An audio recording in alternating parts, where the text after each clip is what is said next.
councils of government, we must guard against the acquisition of unwarranted influence, whether sought or unsought, by the military-industrial complex.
Welcome back, everyone. To Anonymous Bites Back. Tonight, a free Assange special with our brother Rico Brouwer, a journalist who for podcast.nl, who actually went there to Belmarsh, to the protests, and to record whatever happens there regarding the whole Assange extradition case and all the people on the scene there and their opinions about it and their observations. And so this might be very interesting for you if you care about the Julian Assange case. And if not, maybe you'll learn something new anyway. So thanks for tuning in, and sharing is caring. We depend on that, right? Social media is not very happy with our existence, so we need you guys to help to spread the word. So thanks again for that. Hey, welcome, Rico. Nice you're. Hey, Mark. Hello, everybody. So I'm still in London, yeah. So I'm flying back tomorrow. Okay. So yeah, how is your? What do you want to know? How's your trip going so far? What happened when you arrived there? What is your? Yeah, I'll just walk you through what happened. So I arrived on Sunday, which was stupid. I should have checked the agenda of events because there was a massive thing on Saturday here with thousands of people turning up. Roger Waters delivering a speech. Chrissy Hind anyway, I think Chrissy Hind was playing there. So that was Saturday in London. I missed that because I had my flight booked on Sunday. That was stupid. So I was walking up to my bed and breakfast, which is just 500 meters from prison. And it's in a deserted part of London. Deserted, I don't know how you call it. A development part or so. There's not too much public transportation. Yeah, it's quiet, but so just my reference would be, and then you can translate it to English, but like in the Netherlands, the Bijlmer bias is in the Bijlmer for a reason. So it's like the more poorer part of Amsterdam, and that's where the prison is. So the same goes for Belmarsh in the area where that thing is. So it's like an hour with public transportation from London Centre. So instead of taking the bus, I just walked, so it's a half an hour walk. I decided to go past that prison complex, maybe take a picture of that thing or something on a Sunday afternoon. But there was Janis Varoufakis and John Shipman. So that's Assange's dad and Varoufakis, and they were delivering a press conference. Apparently I was 10 minutes late because they had said all they had to say on the main press conference. But only later I learned that they were actually visiting Assange there that Sunday. So he had to change his. Well, he's in isolation, right? 24 hours a day. Well, not 24, 22 hours a day. So he's allowed 2 hours out. He had to change that in to see his dad on a Sunday afternoon with Varoufakis. And I overheard Varoufakis talking to the media there outside the prison and saying, well, you have to have hope. I mean, there's still the rule of law. And he was complimenting the German politicians. And he was hopeful, message of hope. And I was looking at the guy and I said, well, I don't buy it. I know you have to say this, you want to say this, you want to show off hope, because what else is there if there isn't? But I don't know if he was sincere there. But they took all the time anybody wanted, talking to the very small media outlets, so Reporters Without Borders, activism, so these were the logos on the microphones, no mainstream media at all, so there were like 20 people there, 30, a couple of them holding banners. And there was a press conference because they had visited Assange in jail. So went to my bed of breakfast, did an interview with Lisa Sunday evening. Now you've talked to Lisa. Oh, I see Lisa connected again. So maybe she'll join us. She could be jumping in any moment. Not sure. Cool. That'd be nice. So anyway, I talked to Lisa Ling, American who blew the whistle on the drone program, and asked her to reflect on the situation with Assange. So that was my first interview. Now, I brought a small laptop, so that thing isn't built for rendering video stuff. So I spent most of the evening and night getting that stuff out. And then on Monday morning going to Woolwich Crown Court. Now it's just one complex. So Assange just was transported from prison through the back door into courtroom. So the stuff with the van and cameras peeking into the van, that didn't happen here. And when I showed up, nobody was there just yet, except for the police officer in charge, or the guard in charge, who was very friendly, happily chatting with me about his job, making sure that everybody was doing okay. And he resembled Dutch police, right? If there's crowd control, Dutch police, they're instructed to be friendly and cooperative, and he did that very well. Actually, I was looking for Dutch journalists, so that's one of the reasons I'm there. I want to know if Dutch mainstream media is covering it at all. And I want to see if there's Dutch activists there or not, or I'm the only one. So later on, I got a peek at the press list. So our Dutch variety of the BBC, our NOS, Dutch Broadcasting Organization, they were on the press list. So at least one of them was there, apparently. But I never met him. Then that was that same guy activists showed up. We weren't allowed to pass the gate. So first you have a gate, then you have a second gate, and then there's the front door. So when there were 50 activists or so, and when John Shipman, Assange's dad, arrived, well, everybody was circling around him and walking with him to the next gate. So we managed to cover another 100 meters. Well, Shipman went through the second gate and into the square in front of court. And I feel that the police wasn't instructed the way they were on the second day. The first day you were allowed to go through. No identification check, no press card check. As long as you didn't wear an Assange t-shirt or hold a banner or bring a guitar, you were allowed to pass through. So I went there and I got in front of court, where all the big Russia Today cameras are and all the other main outlets. And there was a big queue already. Now, Stefania Maurizi tweeted, so that's the journalist from Italy who did all the FOIA requests in the past years around the Assange case. She said that she was there at 6 already or something, or 6:30 in the morning just to be able to get in. Now, she is a renowned journalist, investigative journalist. So she knew the drill. She knew she had to be in front of the line.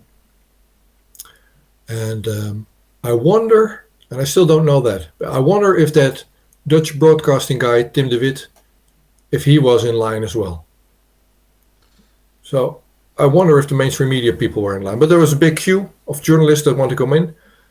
And if you want to ask something, just interrupt. I'll keep rattling. I saw Marketa Gregorova in that line as well. And I met her, I interviewed her a couple of times. So she's from the Pirate Party in the Czech Republic. She's now in European Parliament, so she is a European parliamentarian. Yeah. So I wasn't aware that European parliamentarians were going to be there. So that was a happy meeting. That was cool. So not too much journalists from the Netherlands, but at least there's a pirate. Yeah. So I asked her, well, let's do an interview afterwards. And she agreed. But she said, I have to get in line, otherwise I'm not going to get in. So that's odd, isn't it? Here you have European parliamentarians that are rushing to get in, otherwise they won't be allowed in court, even though they're international observers. So that struck me as odd, just like journalists queuing up at 6 a.m. That's felt off. But, so you had to actually fight for your free press again, just like what this entire thing is about. You have to actually fight to even observe this whole situation. Exactly. Well, yeah, and it's even worse. So I interviewed her, so it's online. People can find it. So I can plug that channel. The podcast that I run is Podkaars, which in Dutch means pot with candle.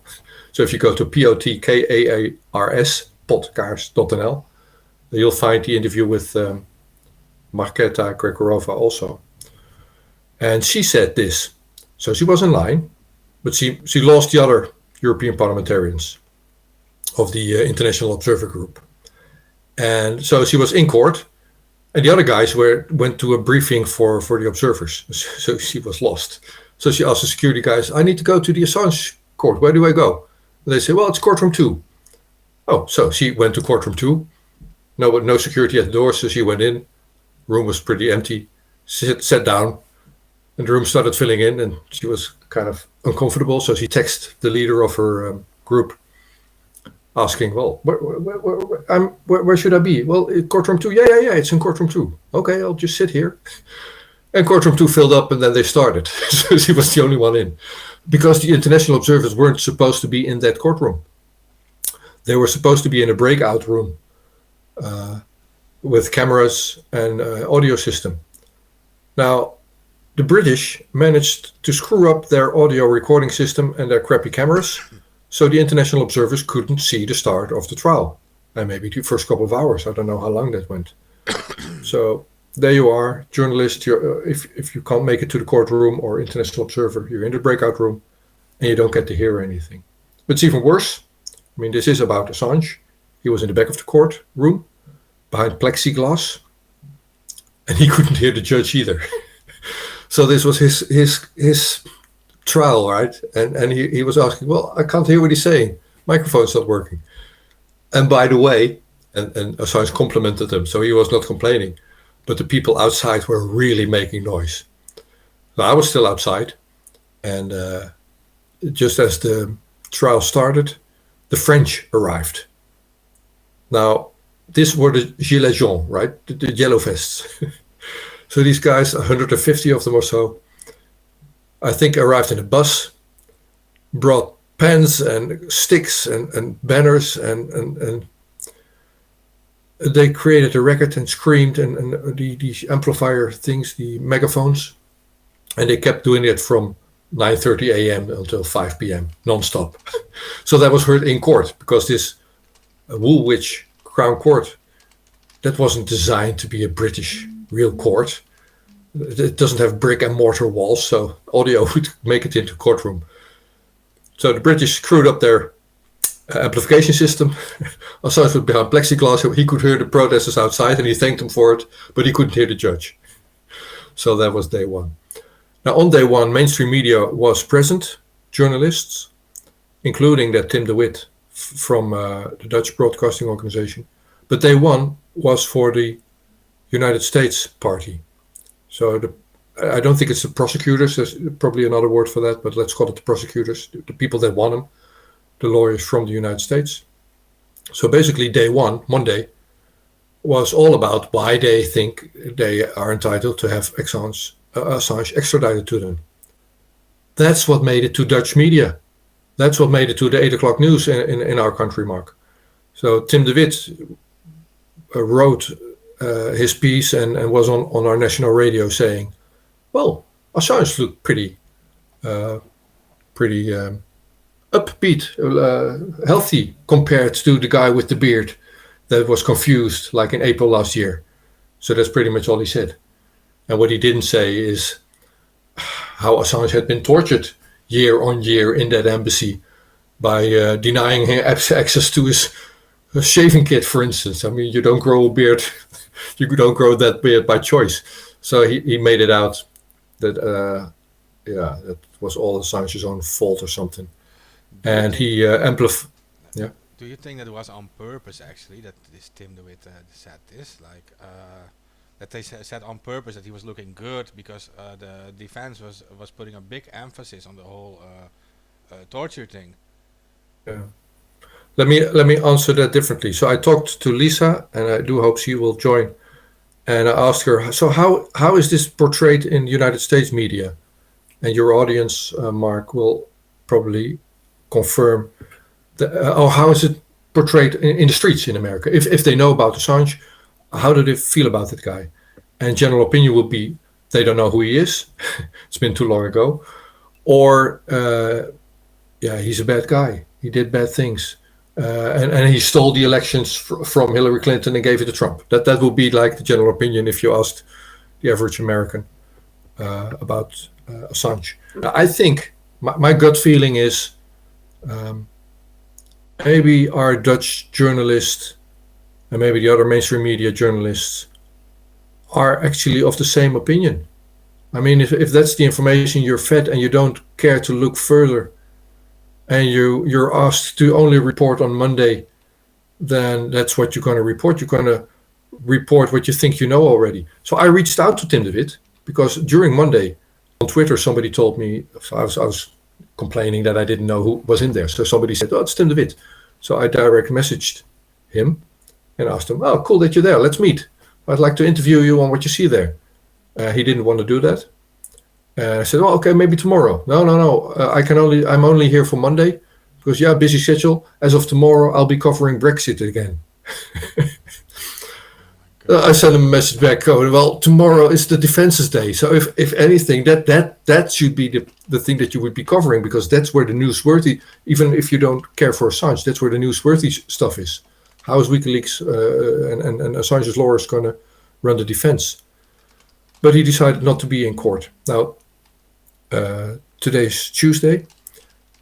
Again, I went up to that fence, and again, I tried to get in, at least to the square in front of court, but I wasn't allowed. So there were other police officers there that said, no, do you have a press card?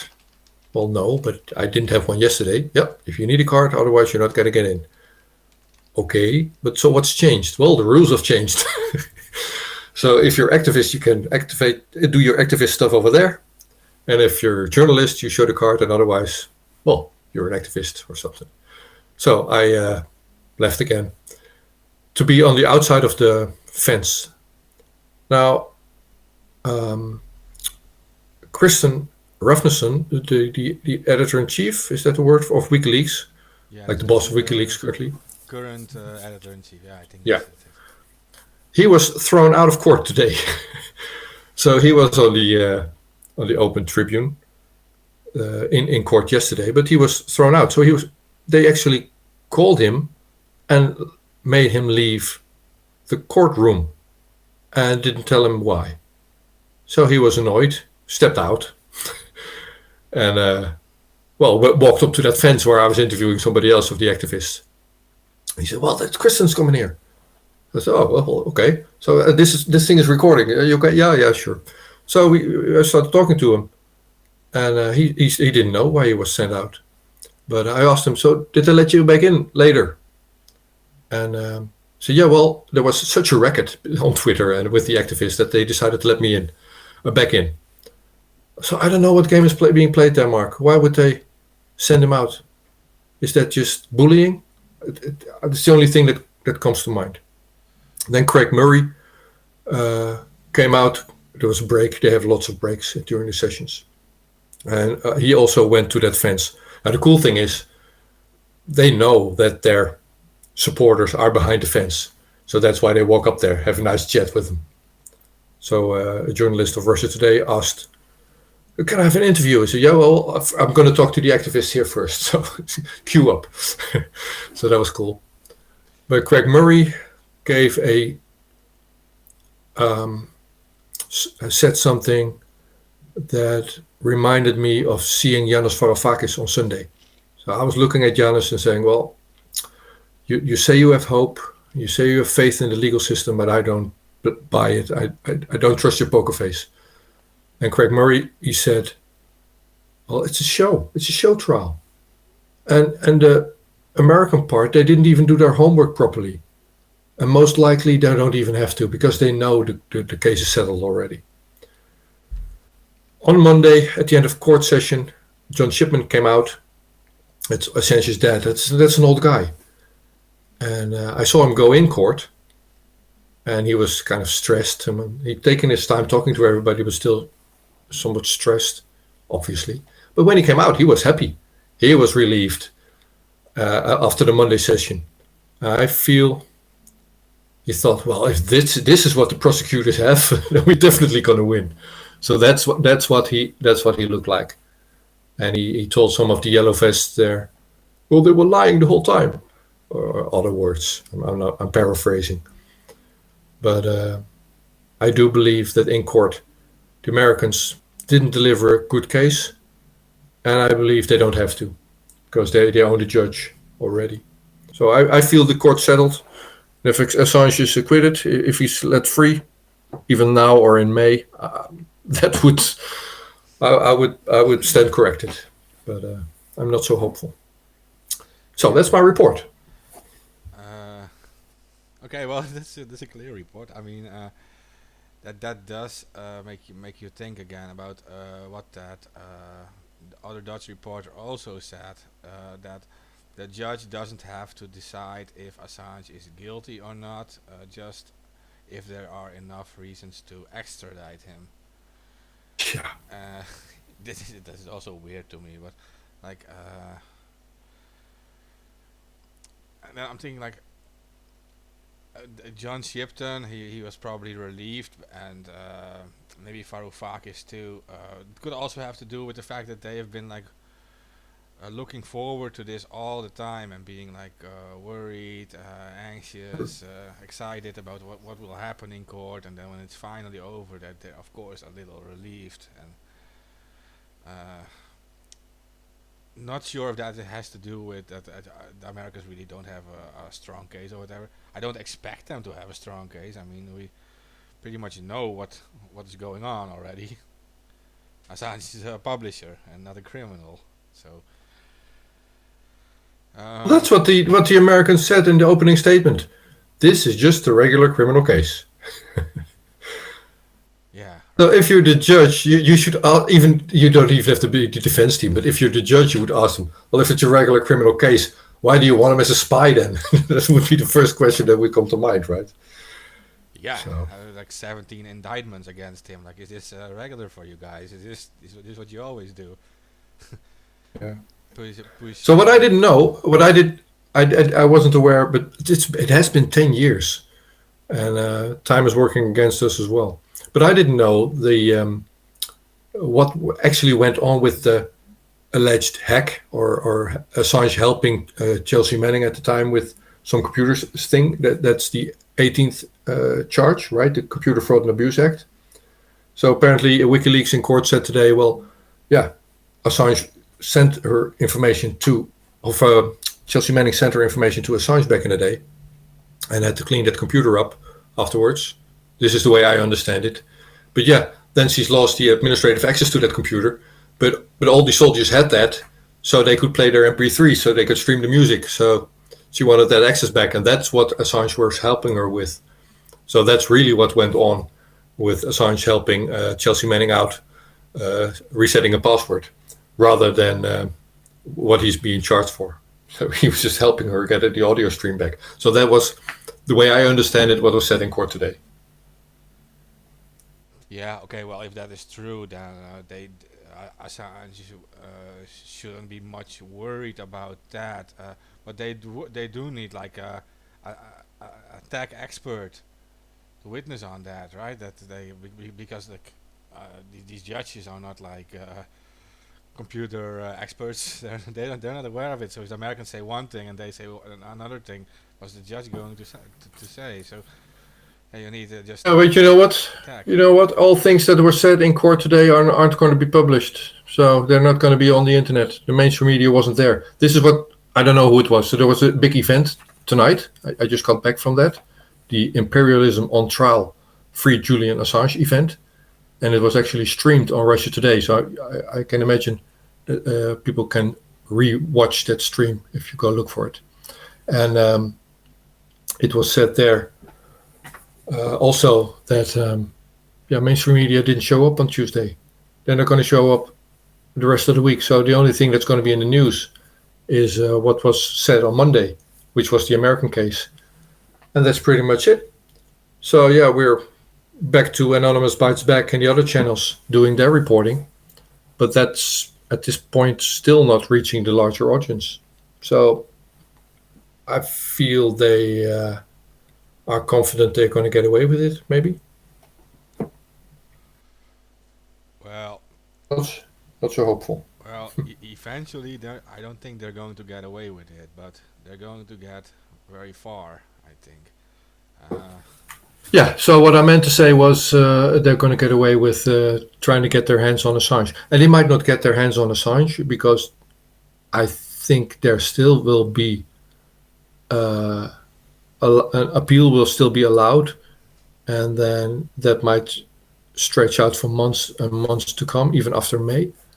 And in the end, he might not even get extradited, but that would take another 2 or 3 years. That was said today at the event in the evening. However, should Assange be extradited, and I feel that's going to happen. Should that happen, then all faith in rule of law, even with the big audience, with the general public, will be gone, and also with journalists.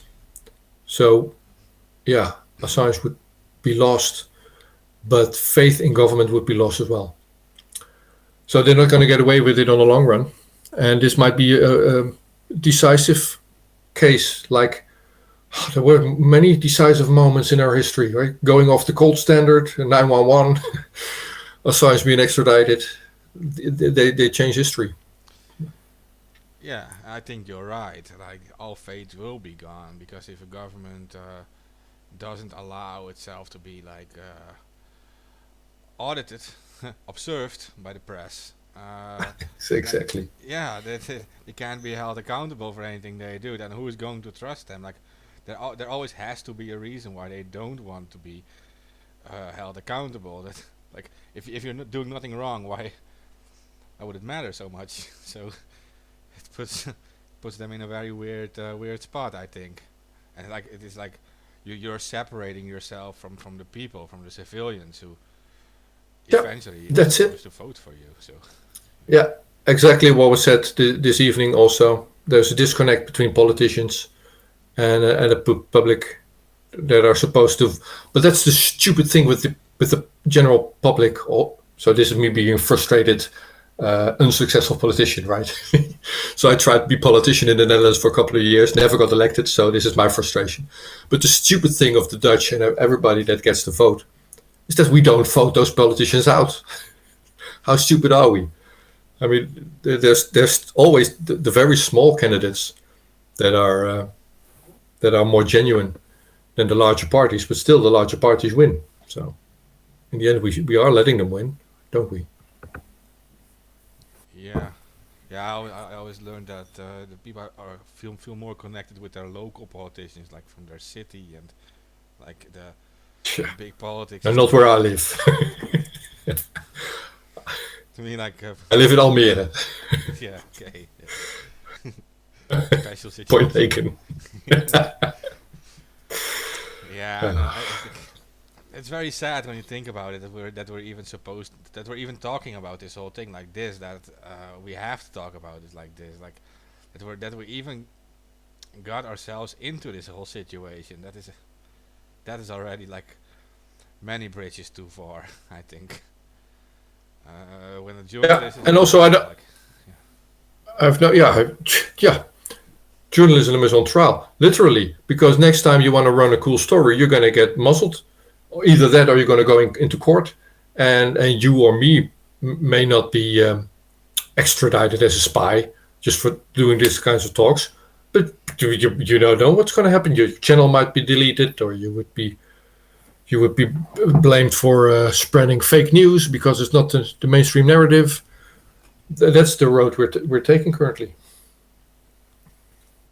yeah, yeah, no, exactly. But who is going to still publish about like the United States, about the crimes they commit, if everyone is at risk to be extradited to them? And how can it be that the U.S. law counts for them? He's not a U.S. citizen. Why wouldn't he be like under Australian law? Like if I publish about Russia, do suddenly have to follow Russian law? Like this sets such a crazy Well, precedent. so I interviewed John Kiriakou, the CIA whistleblower. So John told us that there was waterboarding taking place in Guantanamo Bay, and he was working in Iraq at the time that Chelsea Manning was leaking her information to WikiLeaks. And John Kiriakou, oh God, my introductions are too long. Now I forgot where I was going to go. Well, remind me, what were we talking about? No, yeah, I was saying like if you publish like about a foreign country, are you suddenly like do you suddenly have to like follow their law? Like you publish about like Russia or North Korea, are you Uh, suddenly do you have to follow the Russian law, the North Korean law? yeah, thank you. You reminded me again. So he says, well, one thing that could happen when Assange does not get extradited, we would all feel victory, right? You and me, we would all be relieved and happy that we won. But what would United Kingdom do with Assange after that? I mean, he's still an Australian citizen. He's lost his Ecuadorian citizenship apparently, so they would probably send him on a plane to Australia. Well, United States could do an extradition trial again against Australia. So I think that's far fetched, but who knows? John Kiriakou thinks it's could happen. Those things could happen also. What do you think? Yeah, And also, you mentioned the United States being the bad guy here, and yeah, I agree. So in this case, they want him extradited, but one of the reasons that I'm here in London is because I'm so fed up with the way our Dutch government is non-responsive in these matters, and United Nations is non-responsive. I mean, Niels Meltzer, he's the rapporteur for torture. All the countries in the world agreed upon not torturing people, and they have a mechanism saying, well, if somebody does, then we have a special rapporteur, and that's the checks and balances. Now, special rapporteur goes to work, Niels Meltzer, and all the world holds quiet. He writes his letter, that's in his mandate, and the United States either doesn't reply or say we are of a different opinion, and that's it. Now that's where the Netherlands, my country, needs to step up. Right? United Nations was founded after World War II, so we have a say in that thing.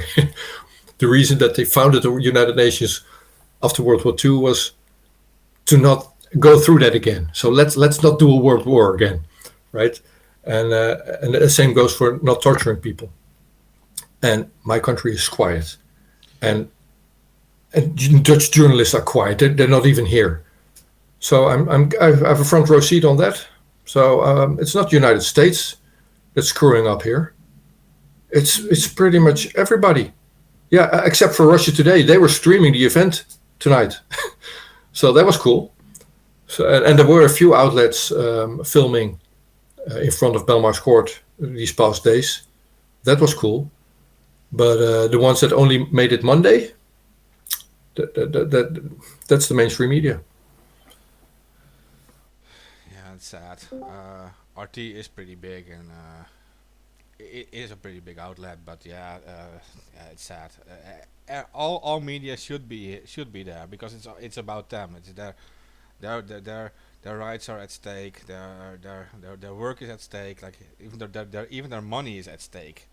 Like you can't publish the interesting articles anymore if you're going to have to face all of this. So where are you going to get Well, all that's the the thing. listeners? Yeah, but you're not. Sorry, this is okay, but this is in a way naive. I mean, if I take Mr. Tim de Wit as an example, that Dutch journalist for the Dutch Broadcasting Organization that was here on Monday, he's got a paid job for that organization, and the organization says, "Well, go cover the event on Monday," and he writes his report and he says, "Well, Assange looked better than he did April last year, less confused." And these are the American charges, and he's on the national radio, and he's done his thing. He doesn't lose his job over that. He's not a reporter. He's not a journalist, or at least not an investigative journalist. He's just a pass-through hedge for the mainstream media narrative. So, but those are the people employed at the main. I wish he would hear this and contact me. I really need to interview that guy. I want to know how that works. So if you want to be a journalist, you have to be there the whole week. How can you only be there on Monday and just repeat the American position? That's not journalism. Well, but Rico, there are some positive things about this. I saw them share MPO radio. I saw them share the Assange, the little Assange part he did, and it got 5 shares. And my mention of him fucking up in that got like 30 shares in an hour. Yeah, exactly.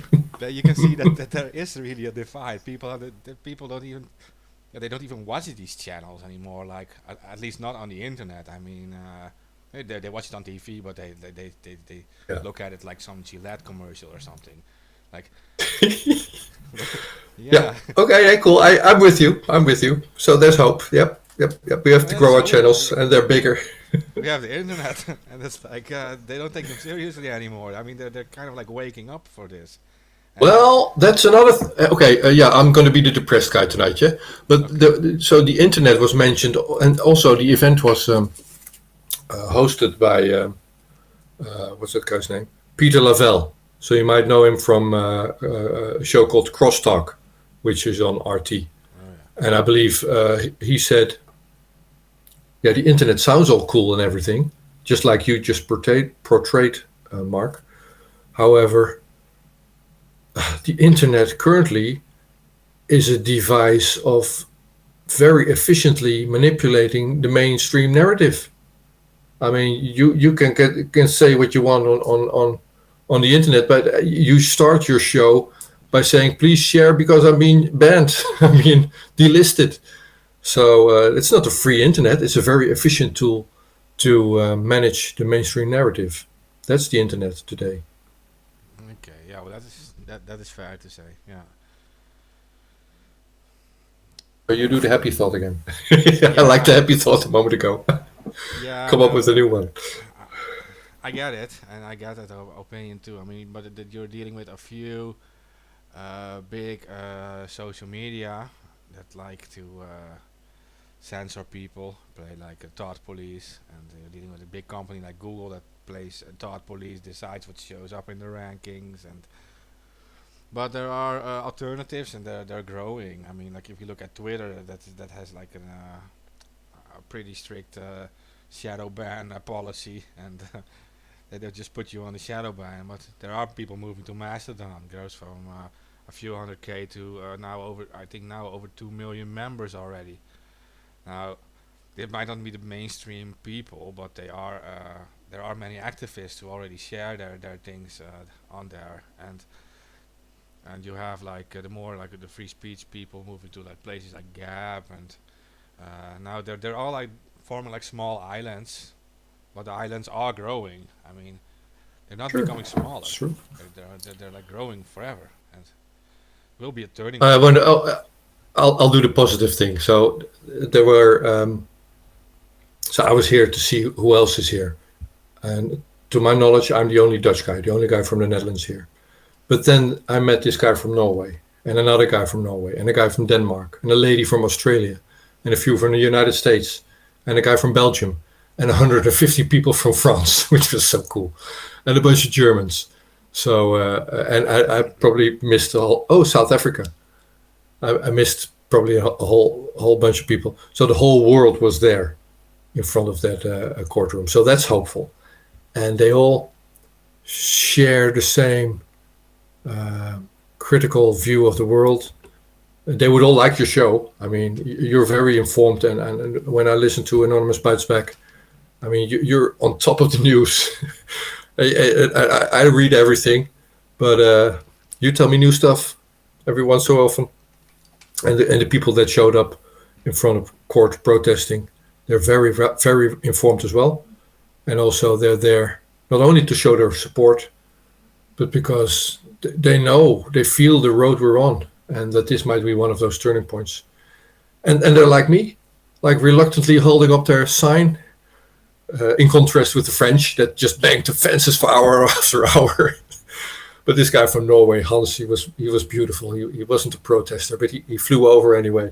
He needed to be here, and that's also what you see here. So that's very positive. Seems that Lisa is still in class, Rico. Yeah, me too.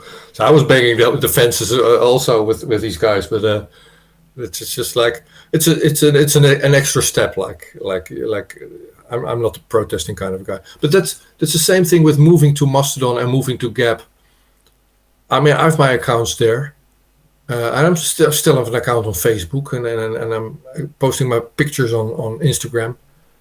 And each time you do that, you feel stupid, but you feel lazy. And I know I'm not lazy. I'm in London. I'm the only Dutch guy here, so I wouldn't call myself lazy, but still changing your behavior and actually kicking Twitter off because yeah, it's a group pressure thing or something. Your audience is even smaller on Mastodon, so why would leave Twitter? So that's a very powerful addictive that the mainstream media has over you.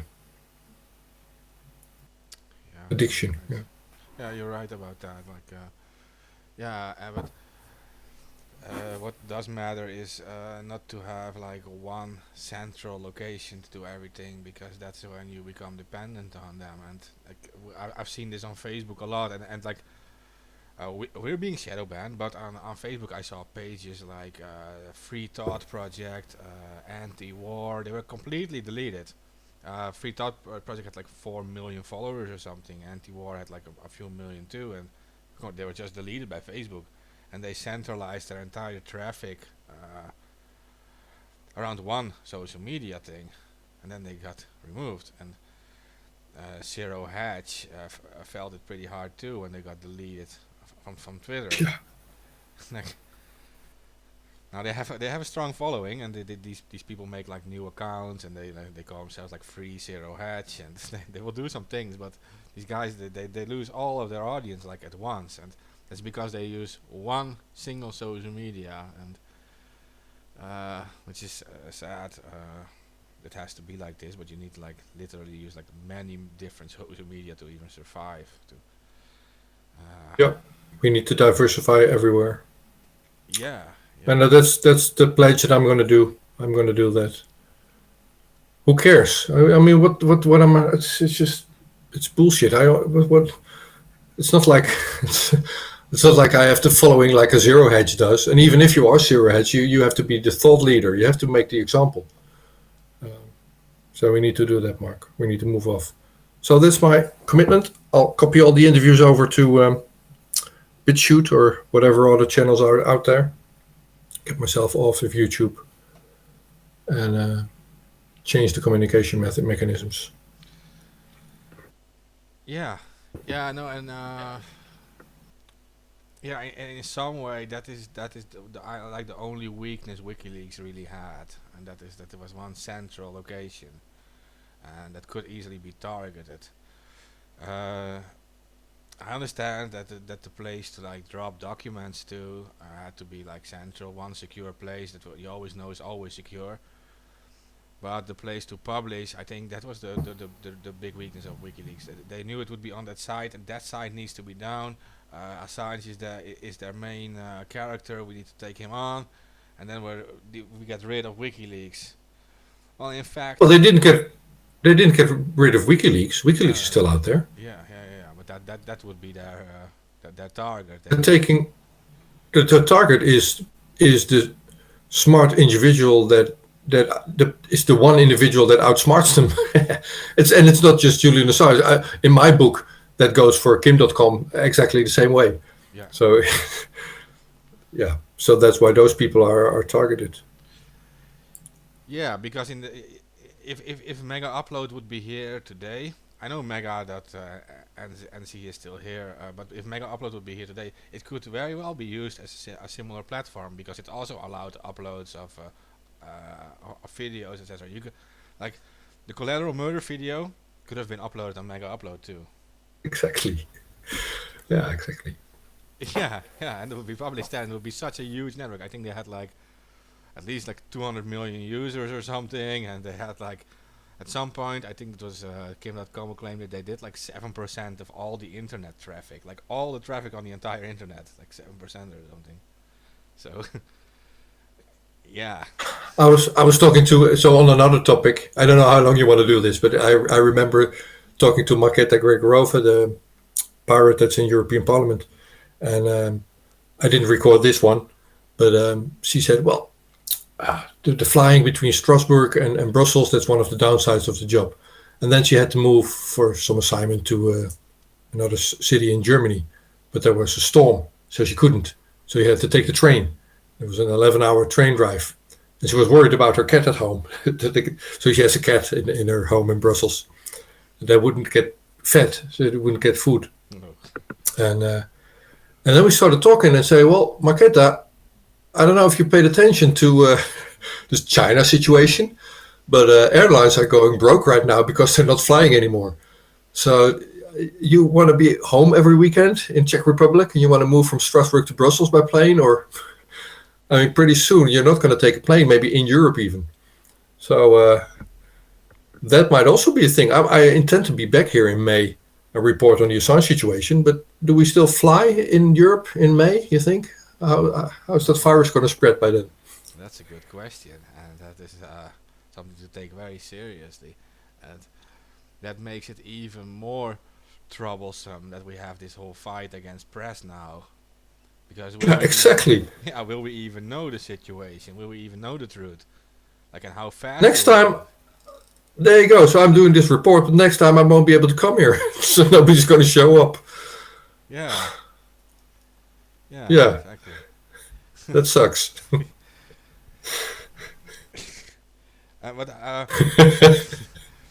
hey, well, how? Marketa said at least in Europe you can still take the train, so that's that. There's that. But I think from Netherlands you can also take a boat. Take a boat. Hoek van Holland. But no, but how in general were you happy with like the turnout of like the activists? Were like a good amount of people, and yeah, I love the French now. I love the French activists. So for a couple of months I've been trying to reach out to the organizers of the Yellow Vest movement, and I wanted to go to Paris. I still do, or another city where there's a big demonstration, just to see. I want to see how the French police reacts to that. I mean, we see the violence on the short clips, but I don't know what's true and what's not true. I don't want to experience the violence, but I want to see it from a safe distance. And but now I've seen the French, and they were banging the fence, and they knew why. They knew that Assange had been in a dead silent cell for a year, for 22 hours a day, without contact to anyone. And they knew that them banging the fence would be his first contact with normal people outside.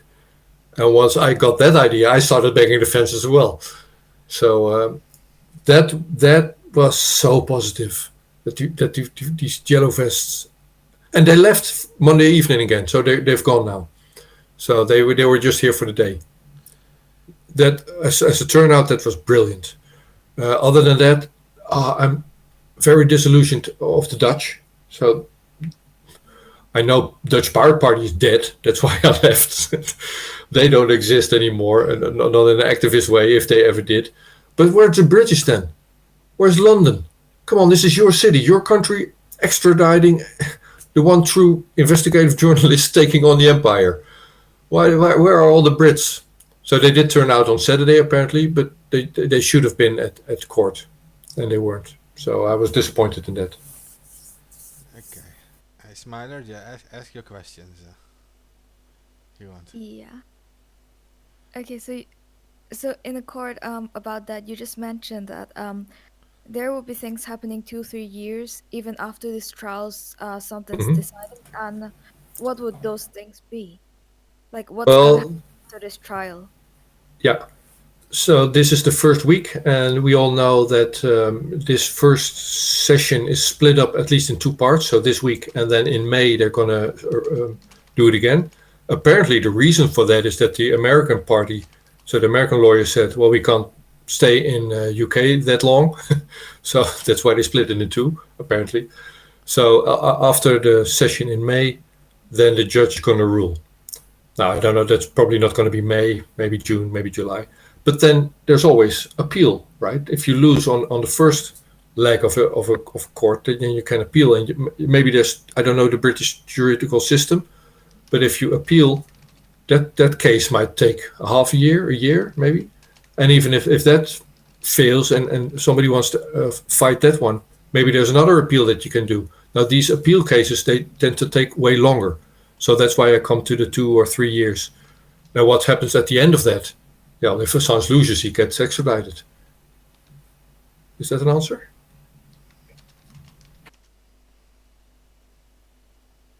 Does that answer your question, Smiler? Yeah. I'm sorry, the connection was just a little bit bad, and then there's a little bit of lagging, I think. Yeah, okay.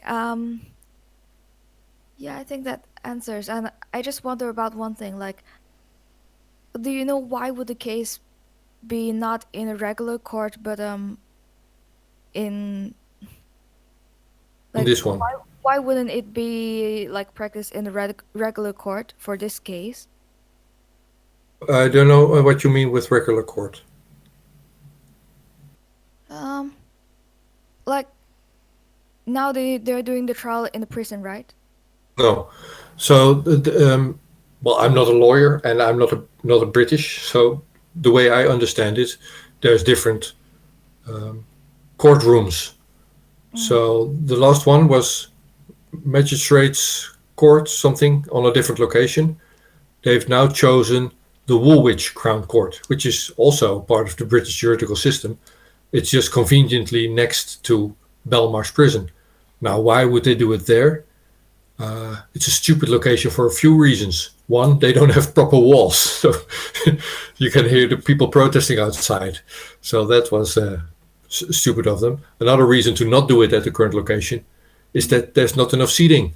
I mean, journalists can't make it in, and there's no place for the audience. So that's stupid in itself. However, if seen from the British side, I can imagine them not wanting to transport Assange from prison to the courtroom every day. Maybe that's the reason they do it like this. They don't like the cameras peeking through the window. And also, I can imagine them not wanting to have too many journalists, so that's why they would choose this smaller courtroom. But it strikes me as amateuristic. I don't know why they did it here. Hmm. So like every day he will be transported back into the prison after the Oh, trial. okay. So what happened today and yesterday is Hmm. that he was. This is what I learned this evening. I don't know if it's been tweeted out or not, but apparently he has been moved 5 times between cells over the last 2 days. So, and every time he's moved, he's handcuffed. So he's been handcuffed 11 times. Oh my god. Yeah, and strip searched 2 times. Now, I don't know if strip search also means cavity search, but strip search does mean take off your clothes. So this is what Assange has been going through these past couple of days. Oh, and his lawyers, it's even worse. So Assange is in the courtroom. He has contact with his lawyers. One of his lawyers is Spanish, and he had to leave today. So Assange wanted to shake his hand and was physically restrained from doing that. Hey, you can't touch him. You can't do that. So he wasn't allowed to say goodbye to his lawyer even there in court. And another thing, in court, Assange was given his court documents. So that's client, lawyer, confidentiality, right? That's his file. So he can be part of the trial. He took that with him to his prison cell and it was taken from him. So he has access to his files in the court system. So because that's the juridical system. But as soon as the government takes over, which is the prison system, the court documents were confiscated.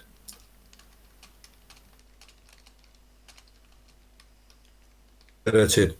I don't know what to say other than that also. So that's I'm just that's I'm just speechless to hear that like they could actually take documents away.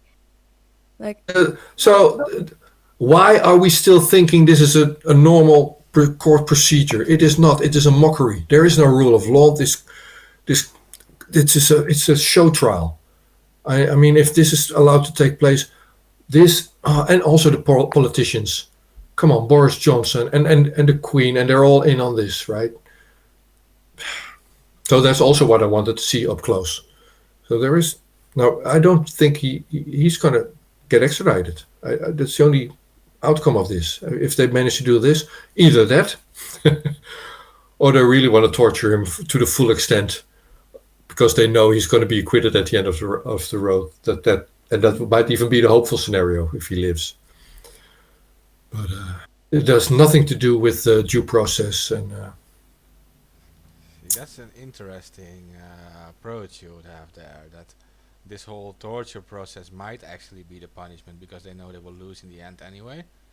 That they're going to make the road as hard as possible for him. Maybe kill him if he dies in the process. That would be fun, right? So at least we'd have set an example, and we'd have had him.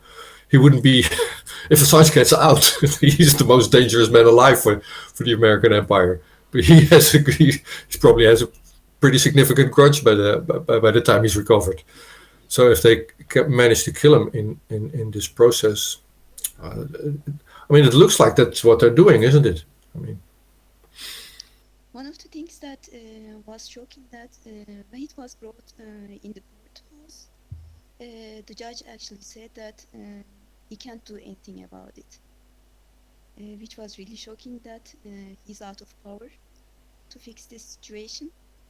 It is actually against European Convention of Human Rights, Article 3, which says that no one should be subject to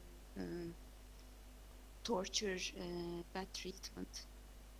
I expected the judge to prevent this terrible situation. That's why I'm not so hopeful. But I'm not a lawyer. I think you want to invite someone who is a British law expert. But I think the judge can easily and should say this is a mistrial, or I mean, Assange has been denied his basic rights, his client, lawyer, confidentiality in the embassy even. I learned today, I don't think they were joking, that there was actually cameras inside the toilet in the embassy. It's incredible. So the judge can easily say, well, this trial is not going to proceed in my courtroom. So set that guy free. This is a mistrial. Bye-bye. I think that's within his power. Yes. I'm no lawyer.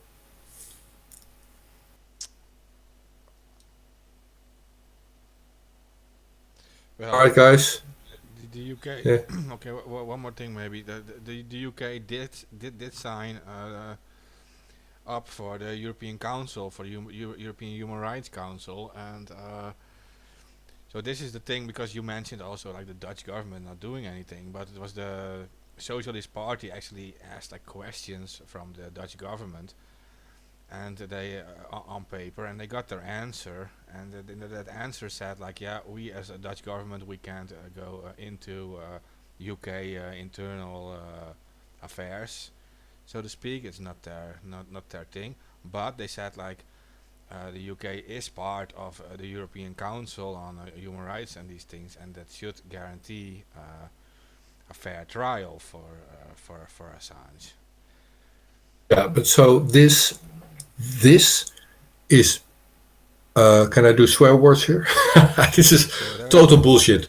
Yeah, this is totally nonsense.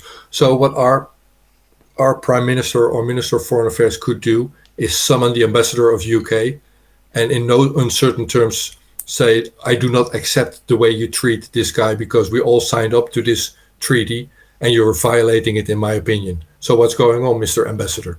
And make a public statement that you actually did this to your ambassador. The same way that we do talk to Russian ambassadors or Iranian ambassadors or whoever we want to bully. So, we can do that easily and make that statement. So it's a conscious decision of our government to say, "Oh, it's an internal affair. Let's not have an opinion on it." The same way that the Netherlands is calling Spain with Catalonia an internal affair and not doing anything about that. Or whistleblower, European. So now I'm on a rant. European whistleblower Ruli Post, who our Minister of the Foreign Affairs said, "Well, no, well, yeah, you call her a whistleblower, but basically, if you drill down to it, she has a conflict with the Human Resources Department. So that's not a whistleblower. She needs to talk to Human Resources." And then he could have stood up for her as a whistleblower. So they all make these conscious decisions to not do anything, and that's why they fail. And they have to stand up for these treaties. That's why I'm blaming my government. They're not standing up for the treaties they signed up for. They have to defend that. And if they don't defend it, they're violating it also. Yeah, they're complicit. If crimes are committed and they are not stopping this because violations are committed, then they are part of this. They are they're doing an organized violation. They're Yes. so that is true. And well, Rico, I understand you're probably very tired from all these from these previous days, and yeah, uh, Lovely talking to you. I will be back. yeah. I do want to make And one statement, and that was very important what you said, and that is the Gilets jaunes, the yellow vests. They were shaking the fans. You said right, and it's likely that Assange was able to hear it. And this is very symbolic because it makes me think about the Berlin Wall and the Germans outside of the German parliament back then when the wall was taken down. Shortly after the wall was taken down, and you could hear the people from the parliament, you could hear them outside shouting, "Wir sind das Volk." You could hear them shouting, and it was getting louder and louder.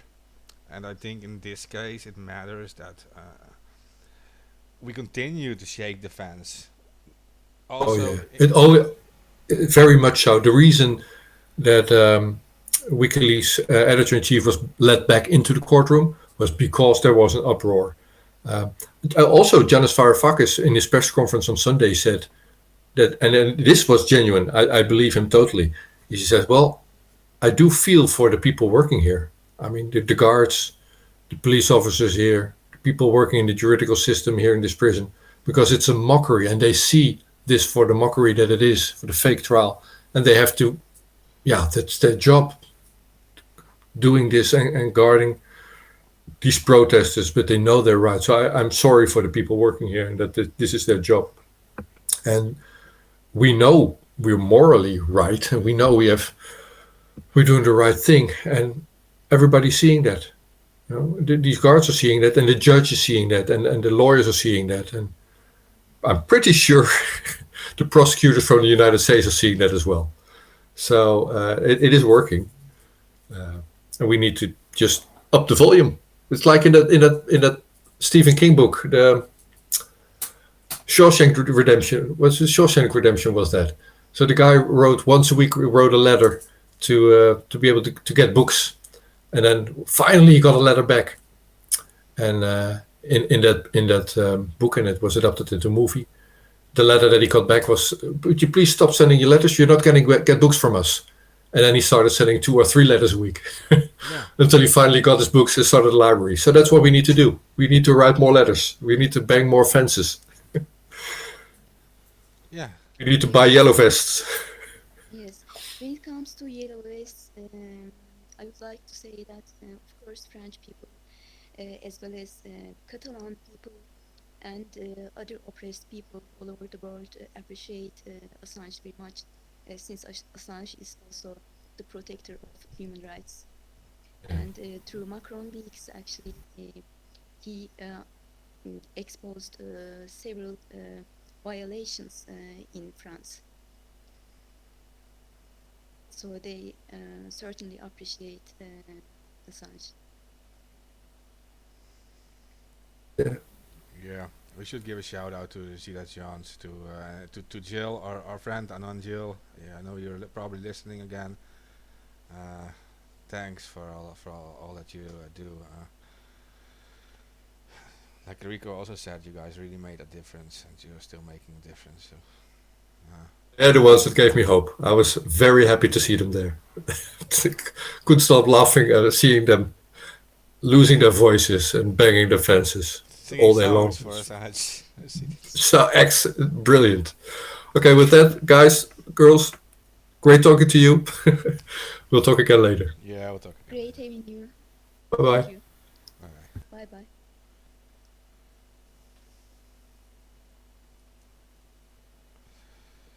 Okay, with that, should we finish up the episode? Yes, I believe so. Uh, yeah, I know Lisa is still in class, like you said. Yeah.